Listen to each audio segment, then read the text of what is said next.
Welcome back to On the Inside. Every Tuesday, we'll be releasing never-before-seen footage and investigations right here on this live show. And today, we're bringing you the fourth installment of our California fraud investigations. California controller on hidden camera, a top official admitting that audits are not getting done and acknowledges 100% fraud exists in the state, but says there's no audits. Now, before we start today's show, I want to thank the sponsors who make this show possible: Impact Health Sharing, American Independence Gold, and our new sponsor, Sat123.com. Here at OMG, we partner with companies that help Americans take back control, whether that means finding more affordable health care, protecting your savings with real assets like silver, gold, or securing your privacy and communications in an increasingly uncertain world. More on them later. But first, an update on the restraining order that was filed against us last week on this show. Before we get to the latest California fraud report, we begin today with an update on the restraining order filed against me by a former Project Veritas board member that was so bizarre, if I tell you what happened, it would probably leave you with more questions than answers. But if you're watching last week's show live, you saw the moment a sheriff walked into the studio, came into my office, and served me with court papers. Let's watch this again. The sheriff is actually, come on in. Hello, sir. How are you? Are you with the police? I am with the sheriff's office. How you doing? I'm James O'Keefe. How you doing? Are you here to arrest me? This is insane. This is insane. There's a sheriff in my studio serving me domestic violence documents because the board member said he wanted to murder me. Something has to change, not for my sake, but for our children's sake. You know what I mean? And I know you're just doing your job, and I get it. I understand, but we're entering a constitutional crisis in the United States. And today I've got a police officer bringing me to court. Well, you can't make this up. The next morning, they gave us like 3 hours notice. On April 1st, that's April Fool's Day, but this is not an April Fool's joke. It was also Holy Week. It was also a full moon. I was required to show up to family court. That's domestic violence family court in Miami. There I am in the courtroom, walking into the courtroom there. They told us to turn the recording device off when we walked in, 9 a.m. There's Rick Adante, the whistleblower, walking in with me, kind of walking out there, kind of stunned and shocked. You want to know the outcome of this case? I'll tell you. I was required to show up, and the judge issued a temporary injunction until the hearing, which is now May 11th. There's a continuance, meaning that they're going to extend the injunction, and I was required to give up my firearms. The bailiff walked over to me. Let's look at this document. Put it on the screen there. This is a Circuit Court of 11th Judicial Circuit in Dade County, Florida. That's Miami, Florida. Sworn statement of possession of firearms. It must be completed under penalty of perjury. We must list all the firearms you own. And this is the document the bailiff gave me. The bailiff walked up to me and said, please fill this document out and give it to us immediately and list all the firearms. This is what this man is trying to do. He's trying to disarm me after saying he wants to murder me. Much like he said that he didn't want me to take cars, an SUV or a private driver, a secure driver, because he said he wants to murder me. Again, you can't make this up. You might be asking yourself a question. How is it on earth that you got a restraining order against you when he said he wanted to kill you? That's a great question. But we're going to continue here. So we'll go through these documents in this case. They were filed against me, and they got the temporary restraining order extended. Now, how can someone restrain your First and Second Amendment rights without actual due process? Let's not forget that this is the individual who, again, said he wanted to kill me. Let's play that clip. I would kill him. I would kill him because he is one of the most evil people I've ever known. There's nobody whose life he wouldn't destroy in furtherance of whatever it is he wants in that moment. He is a true narcissistic sociopath. There is no lie he won't tell. He will lie straight to your face, and you could say, it's not raining, James. I'm standing under a clear sky. He goes, no, you're wrong. Also saying, Tierman saying he wished it was me that got killed and murdered instead of Charlie Kirk. I got multiple people who know me well and know my relations with Charlie, and James messaged me after Charlie was shot and said, be honest, when he was shot, did you not for a second wish that it was James? And I've honestly responded to every one of those people. The second I saw him get shot, I wished, that was my immediate first reaction, was why couldn't it have been okay? Because Charlie added value, and James destroys every life he comes into contact with. So it's pretty dark there. Tierman also engaging in a gentleman's tug of war over the book with the bullet through my likeness on the front cover. You say you want to kill me. I've got some more tape. You said when Charlie Kirk died, you wished. No, we're gonna file a restraining order against you. We're gonna file a restraining order against you, a criminal restraining order. I look forward to discovery. That'll be exciting. So we filed an emergency motion for reconsideration. This is the latest update in this case. Emergency motion that was filed, basically an emergency appeal. This is a truly extraordinary series of events. A little bit technical. It always is technical. The process is the punishment. Obviously, that's the intent of the plaintiff here, is to make the process so punishing that I quit, give up. He even said he wanted me to, quote, commit suicide as a result of the process that he implemented against me. But let's take a look at this document here. It's funny that they want a restraining order against me because pinned at the top of his Twitter right now, we'll get to that in a minute, is literally him talking about a deposition. But let's go through this emergency motion that we have filed. This is a 19-page document. We're just going to go through the highlights. Page 1. The constitutional costs of a restraining order against a newsroom are staggering. With but one truncated hearing that was 15 minutes long, and without a single allegation of physical violence, the court has mandated the immediate surrender of respondent's Second Amendment rights and imposed a prior restraint on his speech that is as broad as it is unconstitutional. Page 2. If this order is allowed to stand, it signals that any subject of a journalist investigation can shutter a newsroom simply by claiming that the turmoil of public accountability is a form of violence. Well, gee, that sounds like something the left would say.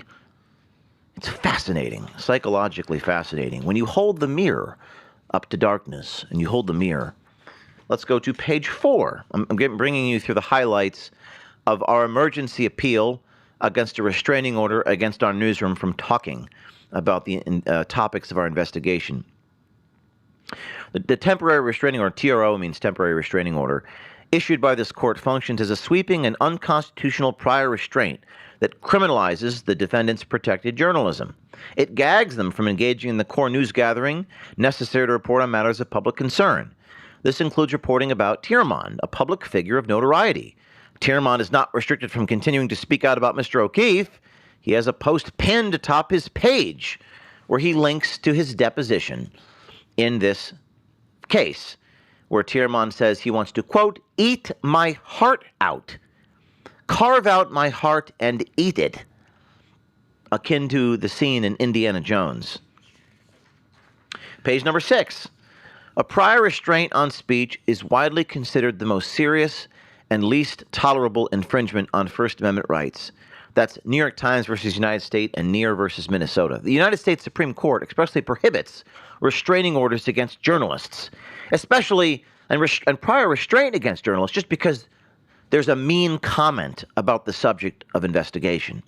This is actually historically something the left has argued, that journalism causes harm to the subjects that we investigate. What must never be forgotten, this is another United States Supreme Court. I often feel like I'm a lawyer, by the way, talking to all of you, but unfortunately, I have to be. And it's important for you to understand the law and understand your rights. The Supreme Court argued in a case, I think it was Bartnicki, that if you're going to be out there, you have to understand the First Amendment protects you. And it protects you from arguments then when people are mean to you as a result of exposures. It's a concomitant. It's a concomitant in public life that you're going to be exposed to these sorts of things. The United States Supreme Court held in Carroll there is no place in our jurisprudence for an ex parte prior restraint against journalists. Let's go to page 9. Speech equals violence. Let's go through this. While the petitioner alleges the wholly unsupported idea that the turmoil and fear caused by public accountability constitutes violence, courts disagree. Tiermans seeks to bypass the rigorous standards of a defamation suit and obtain a prior restraint in equity. What's interesting is he didn't file a defamation lawsuit. By the way, they usually never do. They try to backdoor it through some weird, bizarre tort. In this case, he goes to family court in Miami and gets a domestic violence stalking restraining order. Tiermans' reliance on the hostile reactions of third parties, particularly, quote, death threats and, quote, harassing messages, allegedly by comments, should justify a restraining order against newsmen, constitutes what's called a heckler's veto. What's a heckler's veto? Well, under the First Amendment, the state may not silence a speaker simply because his speech might provoke a hostile reaction. Again, this is so self-evident, I shouldn't have to explain this to you. You don't get to get a restraining order against a journalist because someone said something mean about you on the internet. But that's what this is arguing. And he managed to get a judge to agree, at least temporarily, until a hearing. To allow a restraining order to suppress speech based upon the independent actions of third parties effectively grants the most sensitive or litigious members of the public a veto over any reporting, over anything they don't agree with. This is such a violation of everything American and everything First Amendment related. But you got to give the guy credit. Quote, by allowing this is on page 11, a 15-minute window to effectively decide the fate of a journalist's career and constitutional standing, the court has inadvertently sanctioned a censorship by shortcut that Florida law and the United States Constitution expressly forbids. The court should reconsider this erroneous holding within the 48 hours of this filing. Otherwise, Mr. O'Keefe must seek an emergency interlocutory appeal. An emergency appeal. Page 12. Despite those events concluding in early February, Tiermans did not seek a restraining order until late March. With this court orders entering its order on March 26th, the passage of nearly 6 weeks between the final interaction, that's February 11th, and the filing of the restraining order. That undermines any assertion of immediate and present danger. By the time Mr. Tiermans sought judicial intervention, the investigation was complete. The physical interactions had long since ceased, and the video had already been public for over a month. So why are we getting a restraining order? Investigative news gathering serves a legitimate purpose. The temporary restraining order issued by this court is a legal non sequitur. It concludes that Mr. O'Keefe is a stalker without finding conduct that meets the strict statutory definition of what it means to be a stalker. This is insane amounts of gaslighting, by the way. Evil projects onto good precisely what evil is. There is no distinction between the left and the right anymore, in my opinion. It's just human nature. When you expose the evil in the hearts of men, evil projects onto you what they are. It's insane amounts of gaslighting. But let's continue. I think it's important for you to understand the nuances of the law. Quote, here Mr. O'Keefe's purpose was unequivocally to gather information for a news report, specifically investigating allegations of fraud and organizational disputes. Now, it's a very important distinction. They want to hurt me. I do not want to hurt them.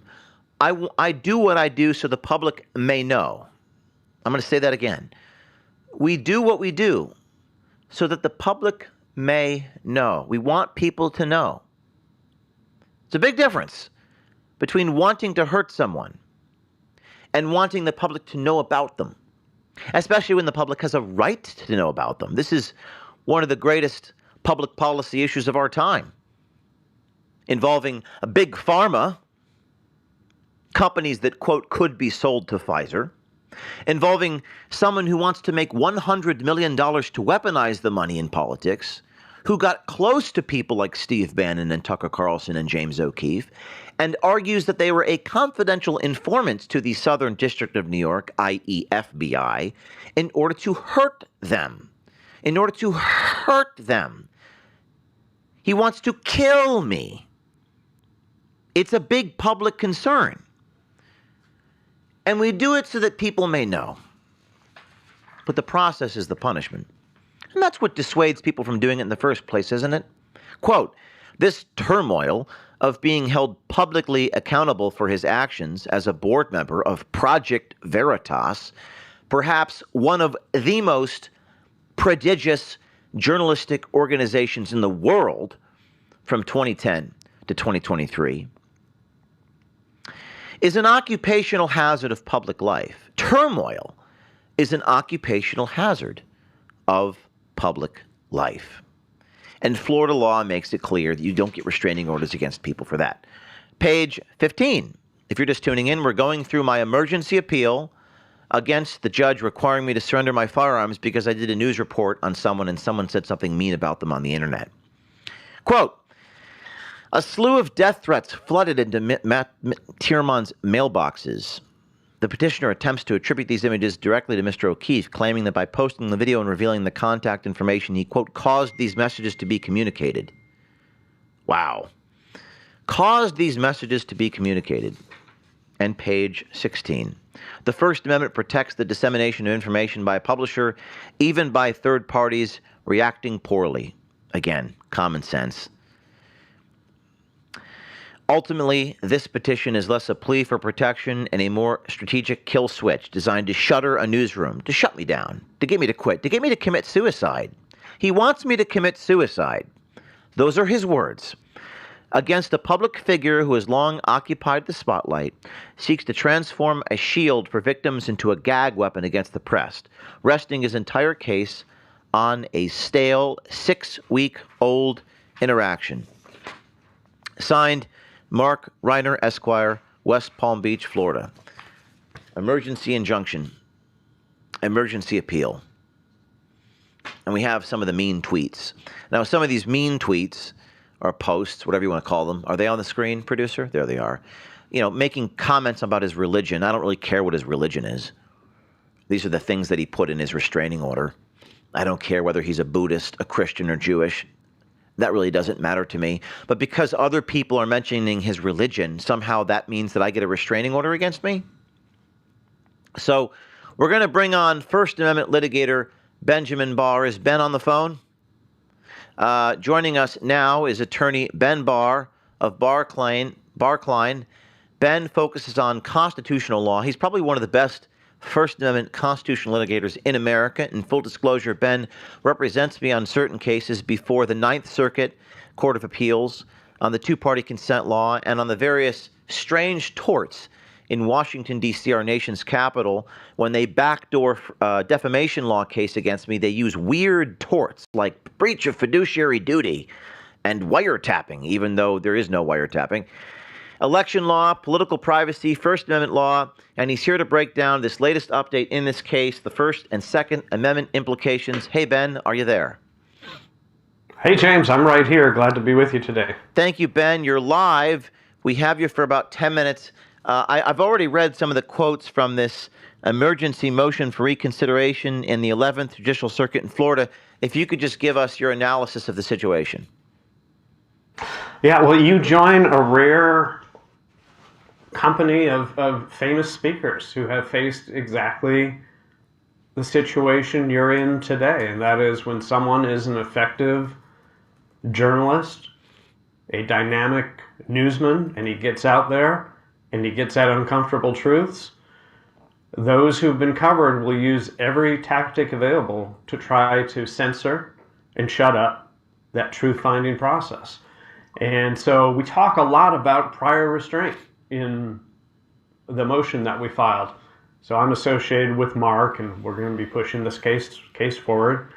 But you can go all the way back to Sir William Blackstone, which forms the core of the common law in the United States, writing about this. And there's debate about what does free speech protect, and lots of different legal views on it. But the one thing they all agreed on: we never shut up people in advance. We never stop people from speaking. Whatever wrong might be at hand or at play, you can have a civil suit for defamation. You can have some limited civil claims like trespass. Did a journalist go into an area that he was prohibited to go into?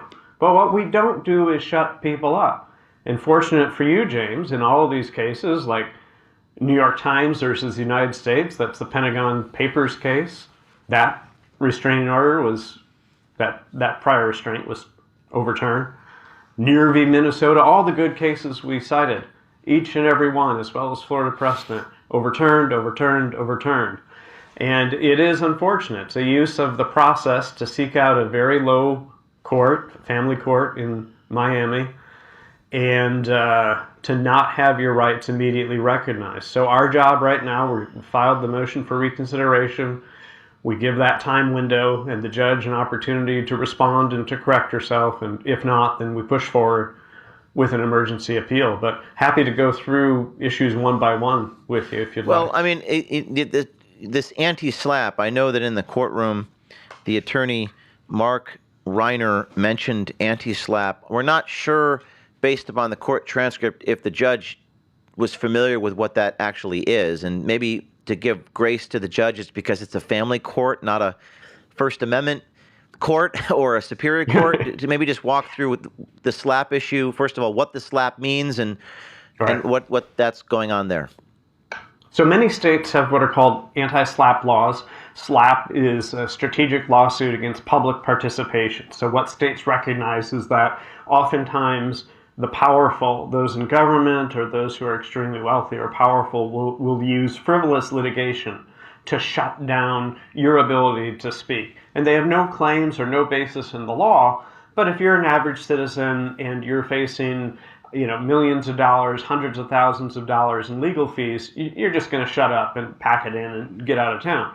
So anti-SLAPP allows you a quick, expedited way to get before the court and to say, this lawsuit has no merit, we need it tossed, and not only that, we need our fees covered to be able to send a signal to the other side that they acted inappropriately. So certainly on this, we're seeking anti-SLAPP relief because the very notion that a person engaged in investigative journalism is somehow stalking is absurd beyond belief on its face. If that notion would shut down all investigative journalism, from what 60 Minutes did years ago to what you and what other folks out in the field do today. One of the most effective ways to get at the truth. Have you seen, I know that you worked with Project Veritas for many years with the teachers unions in Michigan and other cases, and there have been TROs before. I don't recall exactly sitting here right now. I think in the 2016 or 2017 case of the Michigan AFT. Have you seen this before in your career, and what was the outcome of those restraining orders? Yeah, I'm not recalling the exact holding in the Michigan matter, but what I can tell you is this. Even where journalists have gone out and effectively stolen trade secrets and then published those out into the public. There's a case involving Ford where individual gets information about their patents and about what's their trade secrets for their new models. And Ford wants to shut that down. And the courts there even say, look, you might have a right to patent infringement or the getting at this confidential information, but we're not going to shut down speech, even if it costs you tens of millions of dollars. Ford, we don't do that in a free society. The Florida precedent that we cited involved all sorts of instances, and one of the most famous Supreme Court cases is Organization for a Better Austin versus Keefe, and there it was a real estate developer, Keefe, who was saying that this nonprofit was spreading messages that were intimidating and harassing and was able to get a TRO. That went up to the Supreme Court very quickly, and that was knocked down as well. Every single one of these instances where we do that. So again, in your case, if there's some wrong that Mr. Tierman can etch out of what's happened in the past, have your fair day in court. Come into court, face James one-on-one, and have those heard before a judge. But don't shut down James's ability to go out and speak and continue reporting. And one of the egregious things about the restraining order, there's so many, it's hard to have a top 10 even for this, but it makes it illegal. It prohibits you from being able to ask folks in his professional circles about him. You can't reach out to folks in his professional circles and inquire about his role with Veritas or inquire about other issues that you care about. It prohibits you from, quote, I haven't seen this before, indirectly communicating with Mr. Tiedemann. So we might think about that as you asking a friend to go threaten him or harass him. But the way that Mr. Tiedemann phrases it in his petition, it's if you publish stories about him, what you're doing right now, if he somehow views that, maybe that's an indirect communication. How could this be? I mean, I'm getting myself ahead of myself here, but I'm trying to ask the questions that the audience is asking, that the people ask, not me, because I think I have some inside knowledge as a defendant or respondent, and maybe you have inside technical knowledge as an attorney. But like, how can this even happen? I guess this is more of an existential question. How can this even happen? Because it can't be allowed to stand, at least in America. Long term, I don't think we're going to lose this. It's going to be won at some level. But how could this have happened in the first place? I guess kind of fundamental question here. It happens all the time. I mean, all the cases that I mentioned, Pentagon Papers, famous case that everyone thinks about, and you've seen Tom Hanks in the film, happened there at the district court level. Near v. Minnesota. The Keefe matter that I just mentioned. Lots of times people go into sleepy old courts, or they go into a really overworked court where the judge specializes in family law, hasn't touched First Amendment issues maybe since law school, and has a busy docket of, there's 30 more matters that's got to get cleared off before noon, and you're one of many. And then, in your case, it's investigative journalism, and that has a bad taste in some people's mouths. Oh, you're lying, you're deceiving, and when we get outside of journalism and we think about how ordinary people interact, we might think, boy, that's pretty morally repugnant. We know that in journalism, that's the only way that you get to that actual truth. You've shown that time and time again in your reporting.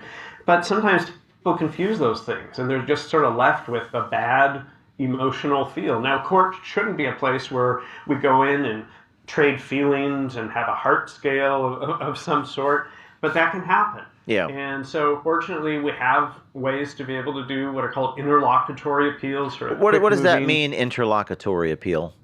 Yeah, it's just a fancy way of saying the case isn't over, but at key junctures in it, you're allowed to be able to skip to the upstairs to the next court and be able to ask for relief right away. And Florida has good emergency procedures for doing so. We're going to give the judge time to be able to look at this a few days and reconsider her ruling. Hopefully we get something there, but if not, we're prepared to push forward and make sure that First Amendment and Second Amendment norms are recognized. Two more questions for you. You mentioned Second Amendment. There was a document that the bailiff wanted me to fill out. People may have questions. I don't know what you can comment on, but about this desire to, or this mandate to disarm me. And we have the document. This is in the Ninth Circuit for 11th. In the Circuit Court of the 11th Judicial Circuit, and they're asking to list all the firearms of the woman who recorded Matt, and doing all that. Can you just talk about this document? And I guess this is on a stay until the appeal is heard. Well, I'll talk about it more generally, James. The Florida law says if you have a TRO that involves stalking, and if there is a hearing where there are particularized findings of violence or actual threats of violence, so you show up with a shotgun, or you say you're going to kill, person X, or do this awful thing or that awful thing, and it's recorded in a reliable way, you have due process, you can challenge it in court, facing it, these things are met. Then in those sorts of instances, for a limited amount of time, a person can be disarmed. Now, the Supreme Court has gone through this in the Rahimi case. We're sort of in turmoil on Second Amendment cases around the country. But even after this Rahimi case from the Supreme Court, we still require, you don't surrender your due process rights, your Second Amendment rights, just because someone says investigative journalism is violence. It doesn't mean that it is. They need to be held to their evidentiary standard to be able to show you really threatened someone else with physical violence. You threatened to kill someone. And if that's not there, your Second Amendment rights, they're not luxuries. They're not gifts from the state. They're not optional. Right. They are your God-given natural rights that you're secured. And that's, along with your right to speak, what we're there to fight for. Well, it's just, I'll say this, it's just crazy that in this case, the statement or the threat of violence towards us came from the guy who's getting the restraint. But it's interesting, this is from the document, quote, while the petitioner alleges the wholly unsupported idea that the turmoil and fear caused by public accountability constitutes violence.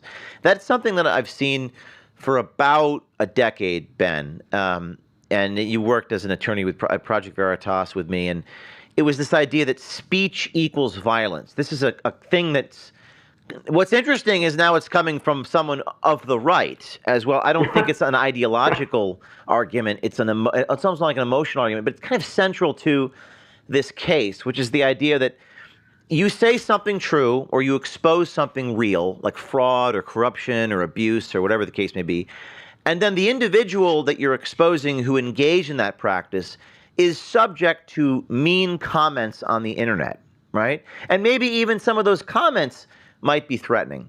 And and there's something called the heckler's veto. This is a term of art, and I'm getting technical here, but under the First Amendment, the state may not silence a speaker simply because his speech might provoke a hostile reaction from the audience. But this is something that increasingly our subjects like to use in all of the cases that we're involved in. Can you just talk a little bit about that? Because I've seen it for 10 years, and you're litigating it in various cases, this argument that I've been subject to threats by people over here as a result of the journalist's publication, heckler's veto. Yeah. Your case raises all sorts of foundational bedrock principles that we have to anchor down and we have to protect in First Amendment case law. Heckler's veto is one of them. Here's a classic example of it. The Forsyth versus National Socialist movement. Think about the Nazis. In American case law, we've allowed Nazis and the National Socialists to do marches, to go parades through Jewish neighborhoods with their awful ideology and their hateful, ignorant statements about the Jewish race. And they're deeply unsettling. And certainly those sorts of statements are going to cause some third parties to have hostile, maybe even violent reactions. But we allow that in a free society, or we would never have an instance where an unsettling speech could be protected. And so you think about investigative journalism and every sort of project and expose that you release is an act of revolution. It's truth-telling. It's unsettling. It disturbs the status quo. Right. People are going to have reactions. They're going to be upset. And if we lived in a society where everyone who is upset and everyone who might give rise to violence because of what a truth teller does can limit speech, boy, we'd be left with Channel 4 reporting what the machine wants you to hear every night. And that's not what OMG does. That's not what you do. Well, so we fight for this principle. It is at the very core of the First Amendment, and this speech is harm. Yeah, that was that's been laughed out of court time and time again, but we see it slowly coming back up, slowly trying to erode these protections. Well, and just our job's to fight. Thank you for that. Again, the timeline on this, and then we'll let you go. The timeline, the appeal has been filed, and what's the next steps here? Well, motion to reconsider has been filed, so we'll know in a couple days here whether that's been granted or ignored or denied. So if we don't see movement here, I suspect within 48 hours, and I need to check with Mark, he's the Florida expert on this, then we will have our appeal ready to go, and we'll be pushing forward for an emergency consideration. Yeah, I mean, even if they lose, even if they win, it seems like they lose because they're litigating on such fundamental things. So thank you, Ben, for your time. We'll talk to you real soon. I appreciate you joining us today. Thank you, James. Okay, take care. Now, our next Take care. analyst, our next legal person who is a friend of mine, not an attorney for me, but Viva Frei, is he on the phone? Okay, well, we have a little break. We'll be right back with Viva Frei. Joins us to break this down with the perspective of someone who has spent years in the legal arena and does some pretty incredible, interesting commentary analysis on the law. I recognize this is very technical, but stay with us because we're going to break another video from the state of California, a hidden camera investigation into the Gavin Newsom administration. Someone in California politics admitting there's no auditing happening. Now, whether he's a good guy or a bad guy, that's going to be up to you, the viewer, but the truth is coming. We are continuing to put pressure on the California fraud situation. We have an update from the Department of Justice, who is taking action as a result of our work. So all you nihilist haters out there, nothing happens. We're going to disprove that today. But first, message from our sponsor. We'll be right back with Viva Frei.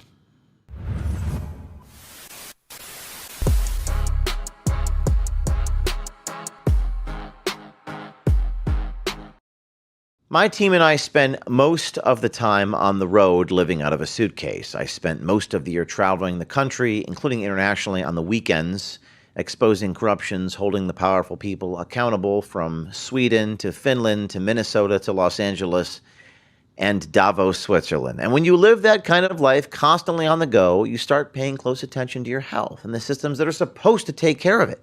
So let me ask you something. Are you actually happy with what you're paying for when it comes to your health care? Are you one of the millions of Americans who opted out of the ACA marketplace this year because premiums just keep going up? I started looking into this recently because the whole system just doesn't make sense anymore. It's like a pyramid scheme, like a pyramid game, like what Brenda Jones says on Skid Row about giving money to homeless people. See, in this case, you try to stay healthy, you rarely go to the doctor, and yet every year the price keeps going up. So we started looking for alternatives, and that's when I came across something called healthcare sharing. Instead of paying massive premiums to a big insurance company, you can join a community that shares healthcare costs, often at a fraction of the price. That's why I would tell you about our partner, Impact Health Sharing. Members are saving up to 50% on average compared to traditional insurance. There are no restrictions, no restrictive provider networks, no insurance bureaucrats dictating your medical care, and no profit-driven middlemen, just a community helping share healthcare costs. If you're relatively healthy and tired of paying more and more for a system that makes less and less sense, you can get a free custom quote in seconds. Just go to impactomg.com. Again, that's impactomg.com. Finally, healthcare that's affordable, transparent, and built for people, not profits. Get a free quote at impactomg.com.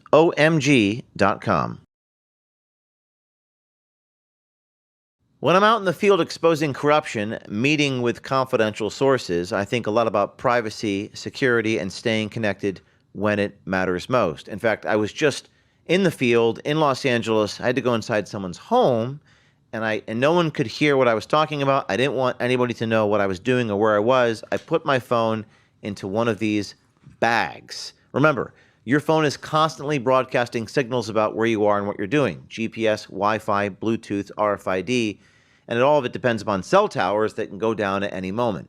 That's why more people, including journalists in my line of work, are turning to the privacy and preparedness gear at sat123.com, which is where I got this bag. My team carries this bag. I carry this signal blocking pouch anywhere I go.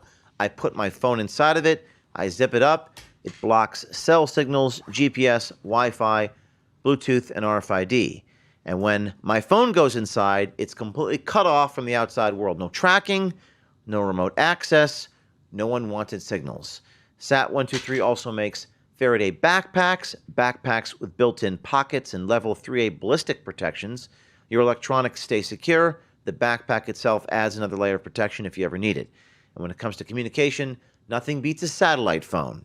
Satellite phones connect directly to satellites, not cell towers, which means they work almost anywhere, even when networks go down during storms, outages, or emergencies. I actually had my Starlink go down when I was out on the water, and I used my satellite phone. It's good to have both. If you want to protect your devices, your privacy, and your ability to stay connected, check this out. Go to darkbags.com, maybe easier to remember, darkbags.com for Faraday protection gear, and SAT123, that's SAT123.com for satellite phones. I have 2 of them, and I use this bag. And the team at SAT123 is helping us out by providing a nice discount for all of you watching this live show. You can use promo code OMG for 10% off your order. Stay prepared, stay connected, stay protected. Darkbags.com, SAT123.com for satellite phones and these bags. Now, I just want to tell you, I went undercover in Skid Row in Los Angeles, and what we found should scare you. People getting paid to sign ballot petitions using other people's names. Not a mistake, not a one-off, a system of organized fraud. And they're logging into an online database, apparently.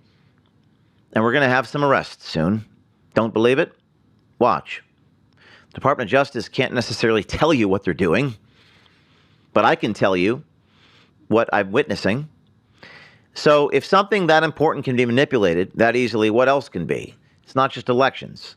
The dollar's losing value every single day. Gas is now $4. Diesel's even more. Inflation's out of control. Wall Street's out of control. Hardworking Americans are getting crushed.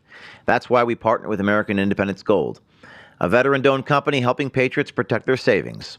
And gold and silver have protected wealth for 5,000 years. Whether you're rolling over a 401k, an IRA, or prefer physical delivery of tangible stuff, they make it simple. And right now you can get up to $15,000 in free silver, and every sale supports the Tunnel to Towers Foundation. So don't wait. Call 844-714-4653 or go to o'keefemediagold.com. That's o'keefemediagold.com. Protect what's yours. That's not financial advice. Always consult a licensed financial advisor or professional before making those investment decisions.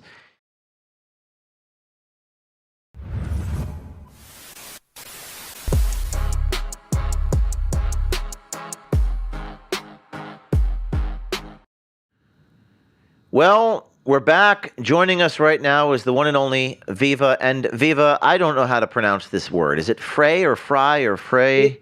It's Fry because phonetically it's the first half of my last name, which is Fry. Fry. Yeah, Fry. So because I know you Canadians have a very interesting way of speaking certain words, so I want to make sure I get that correct. Sorry. Well, I don't care if anyone mispronounces it, but it's phonetically it's the first half of my last name, which is German for freedom, Freiheit, verbatim. Frei, Viva Frei, former criminal defense lawyer, constitutional expert. Not a criminal lawyer. I was a commercial litigator up in Quebec. Pardon me. Commercial litigator. I should have known that. Commercial litigator, constitutional expert. And you've also analyzed a lot of our cases, including the New York Times case. We had the defamation lawsuit. So I want to bring you in because you're dealing with something that could concern every journalist and anyone who believes in the First Amendment. Your reaction after reading this emergency appeal? Well, first of all, the emergency appeal is very, very well drafted. I mean, look, I'm not trying to kiss butt or anything. You can tell the difference between a very well drafted proceeding and one that is well founded versus a well drafted that's ill founded versus one that's ill drafted and ill founded. When I saw what was going on with you again, it was insanity. I've been following a number of your stories. I mean, since going back to the bird dogger in 2018. Yeah. It is wild. I mean, then going right up to the seizure, the raid up, in your apartment, the seizure of your phones. This was insanity because, on the one hand, you read a proceeding where an individual goes and gets an ex parte without anybody being present, without ever having heard from the related party, gets an ex parte restraining order to surrender your firearms in the state of Florida. What it looks like to me is a man who's got a personal grievance against you. When only one side speaks, you only hear one side of the story, and it sounds like the most compelling because you haven't heard the other side yet. And to try to get your right to bear arms stripped so that you can then become a sitting duck, and that he would put it on blast gleefully and proudly, knowing all the risks that would entail, that's what it looks like to me. How does a domestic violence restraining order get used in this way against a journalist? You mentioned it was a family court situation, and you're now a Floridian, right? You live in Florida? I am now a Floridian. I live in Florida. It's the best state in the union, and it's a beautiful place. But I had to, I'm a civil lawyer, former up in Canada. I couldn't understand either how you go in the domestic violence division of Miami-Dade court and get an ex parte restraining order against an individual who's not family. Now, Robert Barnes and we talked about it during our Sunday show, and not that I trust everything Barnes says, but I do verify nonetheless. And he's like, it's gotten a very broad interpretation. So these family division or domestic violence courts have a very broad interpretation of what they can deal with by way of jurisdiction, and independently verified, subject to error, but quite clearly not, because you're there and you're not related to Matthew, you're not living with him. Yeah. They have interpreted interpersonal violence, stalking, etc. so broadly, you don't need to be dating, you don't need to be living together, and you don't need to be related in any way, shape, or form. Interpersonal violence and threats thereof, now they have jurisdiction. And it's some judges they say will sign a leaf if it blows across their desk. When you go ex parte, and it's very easy to create a sense of urgency and mislead a judge when there's literally nobody there to even check what you're saying in terms of factual accuracy or legally what you're saying. You can get away with a lot, but at some point it's going to get to a judge who's going to read everything and say politely, whoever issued that initial TRO didn't have the full facts of the case. Matthew didn't present them, and now we're going to have something of a the contradictory process that the legal process is supposed to be. I'm going to ask the AI if there's ever been a case where a news organization has been brought into a domestic violence family court for the reporting against a subject. I mean, this might be what they call a case of first impression. In other words, we've never seen this. Well, actually, no. AI says there has been multiple cases where news organizations were brought over, well, they're saying reporting involving domestic violence. But these cases are usually defamation or libel cases, not family court proceedings. Family courts rarely bring in, this is according to AI for what it's worth, newsrooms directly. But media reporting can trigger these sorts of things. But it's very, very, very, very unusual. It's usually like Avenatti sued after Fox News reported he was charged in a domestic violence thing. I don't know if this has ever happened before. Maybe never in Miami to use the court in this way. James, I mean, I didn't get to read the pleading for the initial TRO. Did Matthew, via whatever counsel he had, did he disclose to the judge that you are in fact media and were acting as media? I don't think he's going to call me that. No, it's interesting because, as long as I've known you, they never call me a journalist. They'll call me an activist or an operative or a violent, person intending to harm. But this is a 100-page pleading that I will send to you. 100 pages. As they say, if you can't, if you can't convince them with reason, baffle them with bullshit. I mean, and the thing is, you have a one-sided, non-adversarial process, ex parte with a judge who thinks that she's issuing an order. Just so that the audience said, what does ex parte mean? I know what it means, but what does it mean for the audience so they know what it means? It really means not just without the other party being present, but without the other party being notified. So you don't even know that this guy's going to get this order. They don't notify you so you can even avail yourself of your rights. And typically, it's done under circumstances where there's a risk of destruction of evidence, a risk of immediate violence. Right. It's done where to notify the defendant or the impleaded party, the relevant party, would create the risk of irreparable harm in the proceedings. Here, he just didn't want to hear what you had to say to rebut his allegations, 100 pages, when all you would have had to do would be to play that video that you've now made go viral of him admitting that he shot through a book of you, admitted to an undercover journalist that he metaphorically wanted to kill you, and that would sort of end all of it. I mean, you got to, especially when you come to a court ex parte, you got to come with clean hands. Now, this is based on Canadian, Quebec civil law, and whatever adapted mutatis mutandis. When you go ex parte, you've got to come with clean hands. You can't not disclose to the court what would otherwise be relevant and potentially prejudicial information to your case. Right. I would be flabbergasted if he admitted that there was an undercover recording of him saying he wanted to kill you to this judge. Flabbergasted. Something. No, that'll happen eventually, and this is speaking. I'll send this to you, but this is 100 pages. A lot of what's in this 100 pages are mean comments about him after the video, where he says when Charlie Kirk was killed, he wished it was me. So obviously, the American people, were angry at him. And what's interesting about that is that, I was talking to Barr about this, that the First Amendment, you publish an expose exposing evil or fraud or abuse or corruption of an individual or an entity.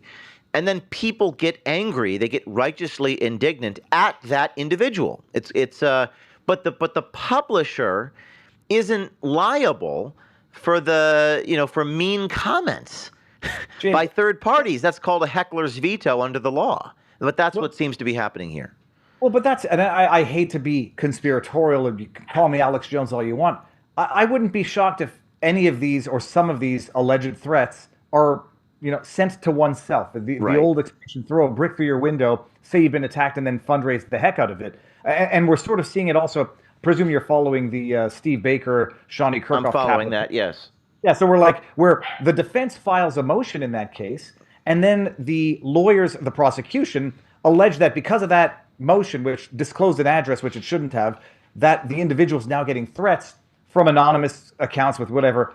The reality is, on the one hand, everybody knows it's wrong to do that. On the other hand, you're not responsible for the whack jobs on the internet who decide to get angry, or certainly people who decide to potentially sabotage themselves so they can strengthen their own arguments as to what victims they are. So Matthew, he's picked on me a few times. We've talked about it on the show. I know that I don't think highly of him because I think he was absolutely in the wrong for what he did to you at Project Veritas, and he was absolutely responsible for tanking that otherwise successful enterprise. Before my producer found a tweet of Matt directed against you. I'm going to read this quote: "Stupidity on the level," and he's tagging you. The Viva demonstrates day in, day out. David Frei is the Halley's Comet of stupid. It's a shame he is not barred in the USA, as he should be cautionary tale for a dumb lawyer. I mean, he's attacking you personally. It's just nasty also, stuff. what I love is people use my real name as though they think it's some form of doxing, as though they don't realize. I don't know why he thinks that's a get. I don't understand. But we're seeing more and more attempts to use the courts and the process to be the punishment, procedural tricks to silence journalists, to block reforms. And this is just to kind of wrap it up here, a motion for reconsideration. Over the next few days, we'll see what happens. And then if that doesn't work, an interlocutory emergency appeal up to the 11th Judicial Circuit in Florida. This is Miami-Dade County, Florida. But what advice would you give? I think a lot of people out there are kind of afraid to follow me in my footsteps because they see just how punishing the process can be. What advice do you have for organizations, citizen reporters, et cetera, who want to push back against these sorts of attacks? Well, the biggest deterrent typically is people are fearful of the consequences if they do something that pisses the wrong people off. And the reality is, once you understand that you don't even need to have broken the law in order to become a potential victim of lawfare, it sort of removes some of the restraint or the reluctance that you might have had to doing certain things. So they go, well, if I don't report on that person, I'll be fine. If I don't do this or expose this, I'll be fine. When you realize that you don't actually have to do anything wrong for anybody to weaponize lawfare to come after you, it liberates you to do what you know is right that you might have been fearful to do otherwise. Liberates you to know what you know is right. I mean, it is very punishing, though. I mean, we have a foundation. We have a First Amendment litigation aspect of our foundation, and I'm indemnifying other reporters, even some of the people of the Justice League. But well said, well said. Any remaining comments before we let you go, and then we move on to our California story, David? No, this will come out in the wash, and I think the original judge will get embarrassed. But James, if you don't succeed on this, I will be flabbergasted, and people should understand exactly what the attempt to do here was, to shut you up and to make known to the public that you are now disarmed and you can't protect yourself. Crazy. You've made a number of enemies in your professional And I'd like career. to come on your guys' show when we have an update with this motion to reconsideration. We'll walk through it with you. Absolutely. Thank you very much. Thank you, David. All right. Well, next, we bring you the fourth installment of our California fraud series. Every week, each week, sometimes every day. But in today's report, in tonight's video that we're releasing, you'll see California state auditors, including the state controller's office, acknowledging the fraud is happening. Yet they admit they can't properly audit it. Now, they may not surprise you or shock you, but it confirms your suspicions, and it's all on videotape. You can see their lips moving. That report is coming up right after this message from one of our sponsors. Stay tuned. We'll be back in a couple minutes.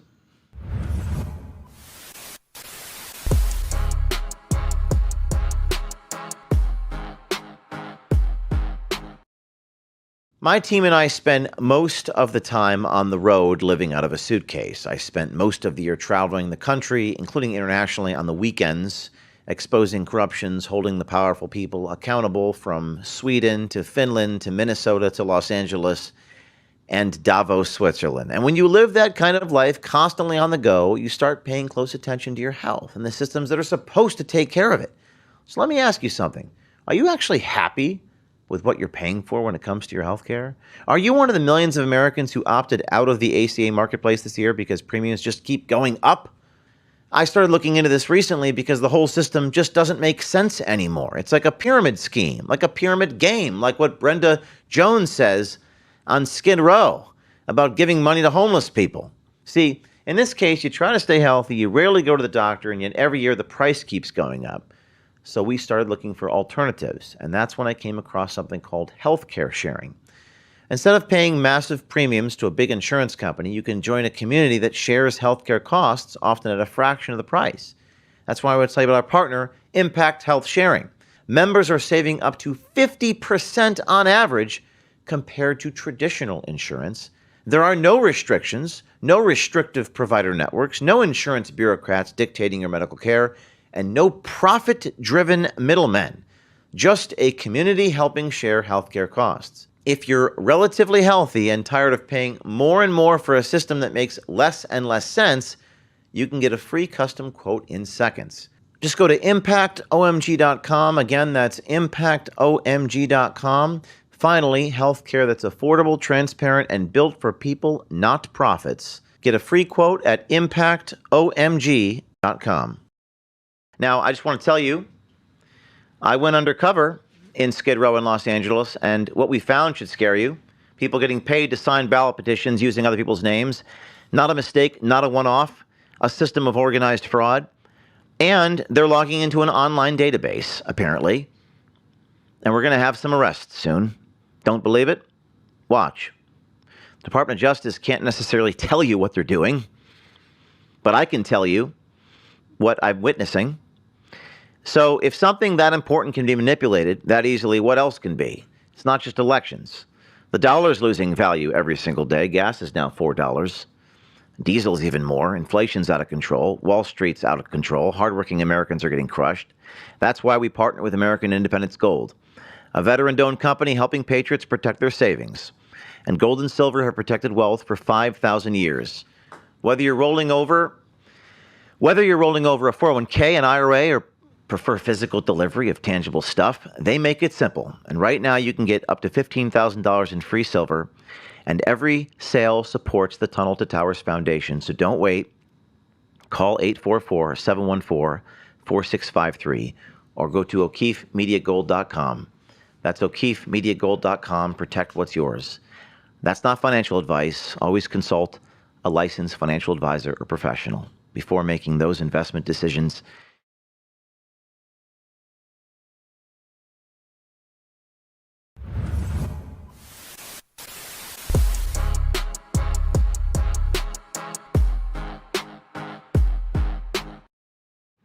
Now, coming off the heels of our story last week, we have new footage to show you, but before we do, here's a recap of our California investigation thus far.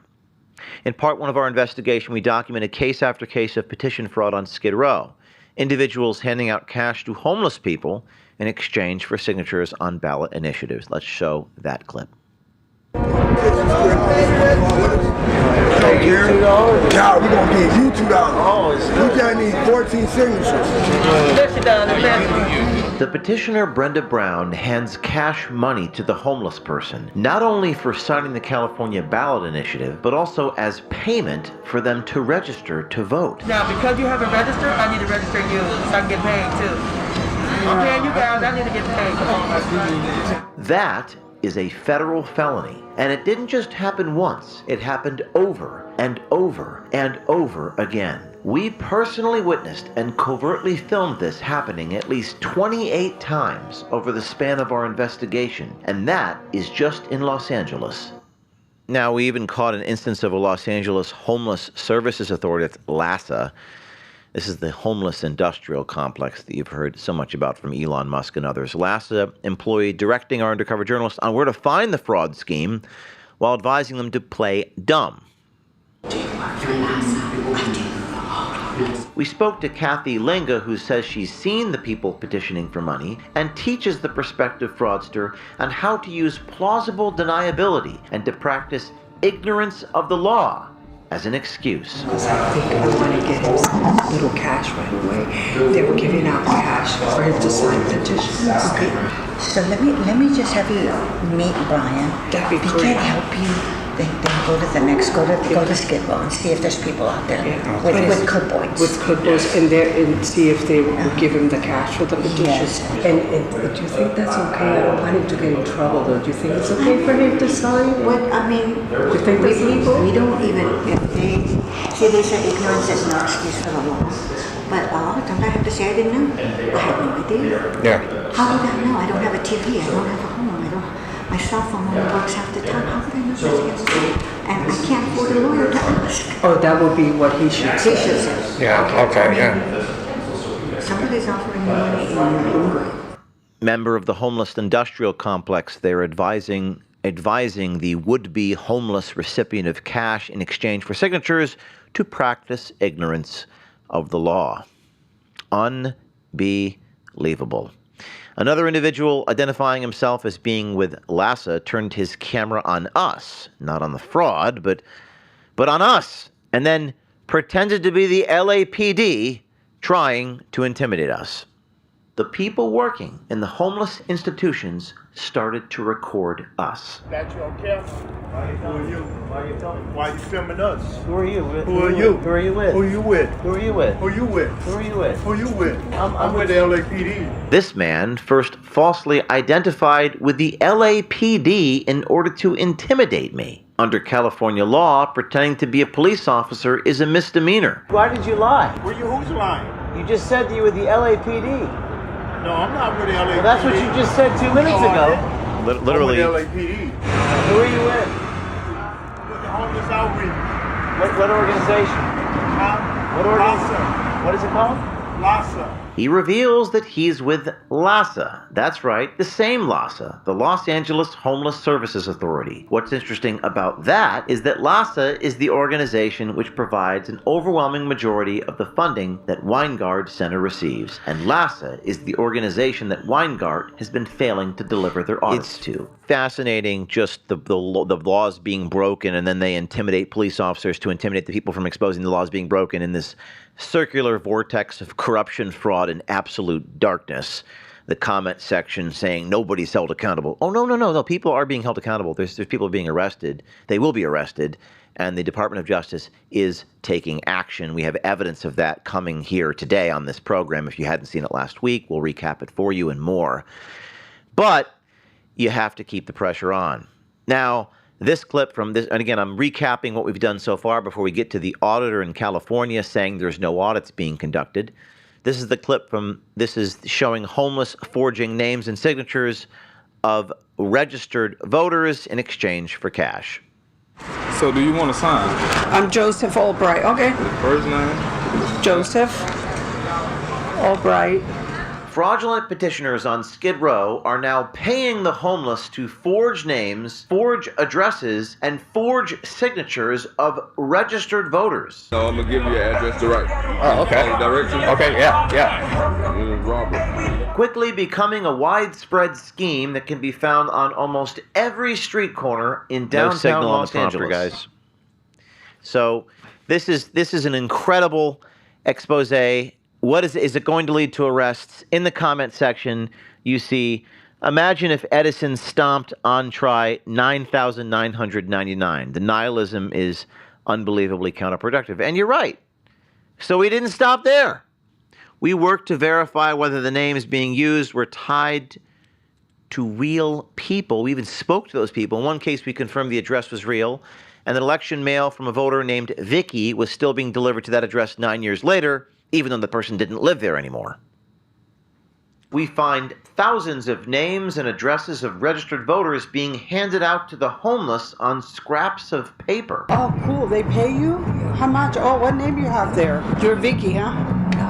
They gave me the name. Oh, cool. We tracked down the disenfranchised voters at their homes to get the reaction to their signature being forged. They're giving names of currently registered voters, and one of them is a Vicky Walker. I assume that's his address? Still get her ballot, but... You still get her ballot? Yeah. Doesn't live here. I bought this house nearly 9 years ago. Okay. So that's why I always feel really weird when I get the voting ballot. It's like, obviously that's fraudulent.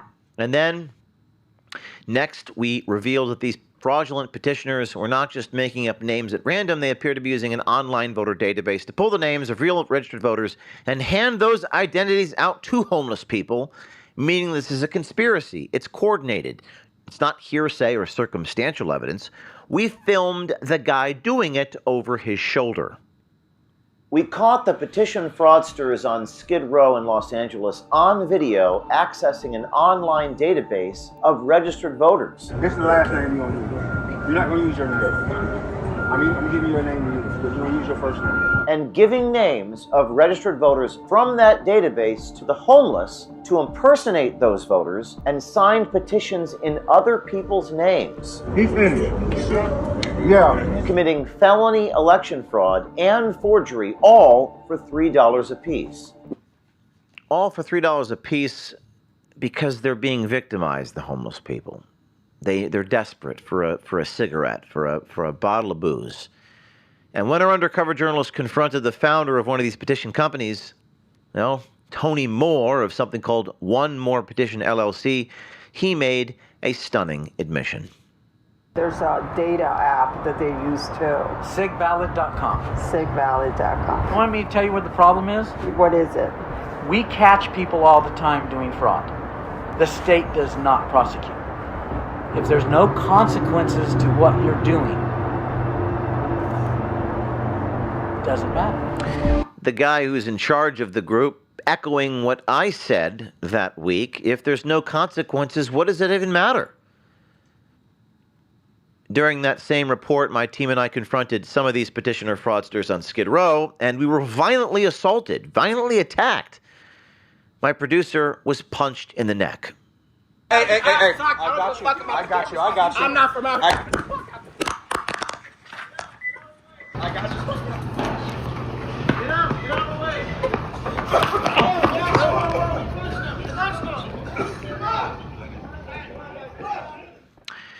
It's interesting, Elon Musk says, and I say something similar, that incentives drive outcomes. Incentives drive human behavior, not virtue. Incentives drive outcomes. And so far, at this point in our reporting, at that time, the only incentives that we got were violence, attacks, litigation, lawsuits, and a nihilistic body politique who says that, James O'Keefe, what you do doesn't matter. They say, James, what you do doesn't matter. It doesn't matter. Nothing matters. And I said in response, if what we do doesn't matter, then educating your children doesn't matter. Teaching them English doesn't matter. Teaching them arithmetic doesn't matter. Reading to them doesn't matter. Of course it matters. Educating the public is perhaps the most important thing. If Benjamin Franklin once said that if he had to choose between newspapers or government, he'd choose newspapers. It's a uniquely American concept, the public's right to know. And that's why after our reports were released, we returned to Skid Row again after they assaulted us. We returned again and found something remarkable. That the corners we had documented were no longer occupied by the same people. They had all disappeared. We went back to the same locations where we got assaulted and that we had just shown you, and the streets looked drastically different. You could see this B-roll we captured, the comparison between Skid Row before and after. They've all left town as a result of the revelations, not just by me and my team, but by Savannah Hernandez, Anthony Rubin, Cam Higbee, Jonathan Cho, and others. The Justice League. In fact, one of our undercover reporters confirmed the petitioners left Skid Row when she walked up and talked to them just the other day. Listen to that. So I know that when they give out phones, they also do, like, you were able to sign petitions and get a couple of dollars. Right here, they're gone. Go down the street or check out that way. Oh, really? But the ones that were here, I used to come get money from them all the time. They're gone. Where did they go? Do you know? So, they're gone. Now, accountability update. We are in contact with the Department of Justice. The Department of Justice is taking action.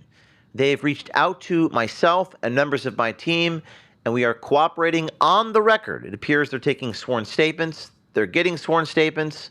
They cannot comment on ongoing investigations, I believe, but I can comment on what we're doing, and we're giving them sworn statements. It appears we may finally see some arrests. And the accountability in this clear-cut case is so incontrovertible, the crime's on tape. It appears the reason the DOJ is taking action, and by the way, this is the same week that Pam Bondi, the Attorney General, has left, well, is because the actual crime is on tape. The transactions are all caught on tape. At this point, we are aware the DOJ has shown particular interest in at least one specific cash exchange, and I'm going to play that. Give me a moment. Let me introduce the clip. The man you're about to see, identified to us as Christopher, has drawn the attention of the feds. And they've reached out to me about this clip because in this exchange, it's so clear-cut. Guy's wearing latex gloves. Christopher, close up, he's handing out money, and the DOJ is looking closely at this one guy. Let's watch this. And he's got the latex gloves. He's handing the cash to the guys on the ground. A wad of dollar bills like a strip club. Got the petitions in his hand. By the way, it's a federal crime to pay someone to register to vote, as you all may know. State felonies to impersonate voters. So there you have Christopher. I want you to pause the clip, please. We're gonna put this on our social media.